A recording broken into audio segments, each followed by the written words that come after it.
পটল আলু দিয়ে এই ডিমের রেসিপিটা মাছ মাংসর থেকে কোনো অংশেই কম নয়। আসসালামু আলাইকুম everyone, welcome to Jui kitchen. যেহেতু এখন পটলের সিজন আর বাড়িতে যদি মাছ মাংস কিছুই না থাকে, তাহলে পটল আর আলু দিয়ে ডিমের এই ঝোলের রেসিপিটা তৈরি করতে পারেন। এটা ভাত বা রুটি যে কোনোর সাথেই খেতে ভালো লাগে। তাহলে চলুন বেশি কথা না বাড়িয়ে আজকের রেসিপিটা শুরু করা যাক। প্রথমেই আমি চুলায় একটা কড়াই বসিয়ে তার মধ্যে দিয়ে দিচ্ছি পরিমাণ মতো সর্ষের তেল। তেলটা যখন কিছুটা গরম হয়ে গেছে, ওই পর্যায়ে দিয়ে দিচ্ছি আগে থেকে সেদ্ধ করে রাখা ডিম। এখানে আমি 4টে পোলট্রি মুরগির ডিম ব্যবহার করছি, আপনারা চাইলে এখানে হাঁসের ডিমও ব্যবহার করতে পারেন। এরপর এখানে আমি দিয়ে দিচ্ছি সামান্য একটু হলুদ গুঁড়ো আর সামান্য একটু লবণ দিয়ে ডিমটাকে ভালোভাবে নেড়ে চেড়ে গোল্ডেন ব্রাউন করে ভেজে তুলে নিব। এবার ওই তেলের মধ্যেই দিয়ে দিচ্ছি আগে থেকে কেটে ধুয়ে রাখা পটল। এখানে আমি পটলটাকে হালকা একটু খোসা সহ রেখে দিয়েছি, এতে করে পটলটা খুব তাড়াতাড়ি গলে যাবে না। এখন এর মধ্যে লবণ বা হলুদ কোনো কিছুই আমি দিব না, যেহেতু ডিম ভাজার সময় লবণ হলুদ দুটোই দিয়েছি, সেই কারণে তেলের মধ্যে কিন্তু লবণ হলুদ আছে। এবার পটলগুলোকে একটুখানি সময় নিয়ে গোল্ডেন ব্রাউন করে ভেজে নিব, এতে করে রান্নার স্বাদও দ্বিগুণ আসবে। দেখতেই পাচ্ছেন পটলগুলো ভাজা হয়ে গেছে। এখন আমি পটলগুলোকে তুলে নিচ্ছি। এবার ওই তেলের মধ্যে ভেজে নিব আলু। এখানে আমি আলুটাকে একটু বড় সাইজ করে কেটে নিয়েছি, তবে কেউ চাইলে একটু ছোট করে কাটতে পারেন। এবার লবণ আর হলুদ দিয়ে আলুটাকে আমি মিডিয়াম ফ্লেমে ভেজে নিব। আলুগুলো ভাজা হতে হতে এদিকে আমি একটা মিক্সিং বলে নিয়ে নিচ্ছি একটা মাঝারি সাইজের টমেটো, আর নিয়ে নিচ্ছি একটা মাঝারি সাইজের পেঁয়াজ, আর সাথে নিয়ে নিচ্ছি 7 থেকে 8টা রসুন কোয়া। এবার দিয়ে দিচ্ছি 2 টুকরো আদা, আর দিয়ে দিচ্ছি 4 থেকে 5টা কাঁচা লঙ্কা, তবে কেউ চাইলে এখানে শুকনো লঙ্কা ব্যবহার করতে পারেন। দিয়ে দিচ্ছি 1 চা চামচ গোটা জিরে, আর দিয়ে দিচ্ছি সামান্য একটু জল দিয়ে আমি এটার একটা ভালোভাবে পেস্ট তৈরি করে নিব। দেখতেই পাচ্ছেন এখানে আমি পেস্ট তৈরি করে নিয়েছি। এবার আমি এটাকে সাইডে রেখে দিচ্ছি। এইদিকে আলুগুলো ভাজা হয়ে গেছে, এখন আমি আলুগুলোকে তুলে নিব।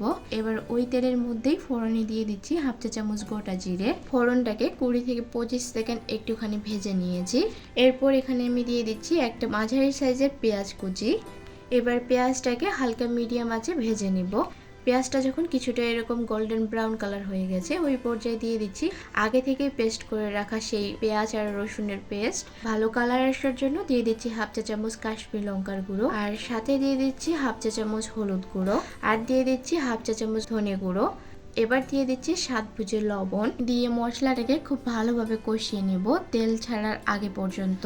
মাংস রান্নার সময় আমরা যেভাবে মশলাটাকে কষিয়ে নিই, আমি ঠিক সেইভাবেই মশলাটাকে কষিয়ে নিচ্ছি। দেখতেই পাচ্ছেন মশলার গা থেকে তেলটা ছেড়ে দিয়েছে। এই পর্যায়ে দিয়ে দিচ্ছি আগে থেকেই ভেজে রাখা পটল আর আলুগুলো। পটল আর আলুগুলোকে দিয়ে মশলার সাথে খুব ভালোভাবে নেড়েচেড়ে মিশিয়ে নিচ্ছি। কষার সুবিধার্থে এখানে আমি দিয়ে দিচ্ছি সামান্য একটুখানি জল। জলটাকে দিয়ে ভালোভাবে নেড়েচেড়ে এটাকে আমি মিশিয়ে নিচ্ছি। এবার ঢাকনা দিয়ে এটাকে আমি কষিয়ে নিব 3 থেকে 4 মিনিটের জন্য, এতে করে আলুগুলো খুব তাড়াতাড়ি সেদ্ধ হয়ে যাবে। 3 থেকে 4 মিনিট পর ঢাকনাটাকে সরিয়ে আবারও এটাকে আমি খুব ভালোভাবে কষিয়ে নিব। দেখতেই পাচ্ছেন পটল আর আলুগুলো আমার কষানো হয়ে গেছে। এখন আমি দিয়ে দিচ্ছি ঝোলের জন্য এখানে জল। এখানে আমি 1 বাটি জল দিয়ে দিচ্ছি, যেহেতু আমি ঝোলের পরিমাণটা একটু কম রাখবো, তবে এমনভাবে দিতে হবে যাতে করে আলুগুলো সেদ্ধ হয়ে যায়। জলটা দেওয়ার পর এখানে আমি দিয়ে দিচ্ছি আগে থেকে ভেজে রাখা ডিমগুলোকে দিয়ে ভালোভাবে নেড়েচেড়ে মিশিয়ে নিয়েছি। এবার ঢাকনা দিয়ে এটাকে আমি রান্না করে নিব। প্রথমেই হাই আঁচে ঝোলটাকে ফুটিয়ে নিব, এরপর গ্যাসের ফ্লেমটাকে লো টু মিডিয়ামে করে 7 থেকে 8 মিনিট এটাকে আমি রান্না করে নিয়েছি। দেখতেই পাচ্ছেন আলুগুলো খুব ভালোভাবে সেদ্ধ হয়ে গেছে।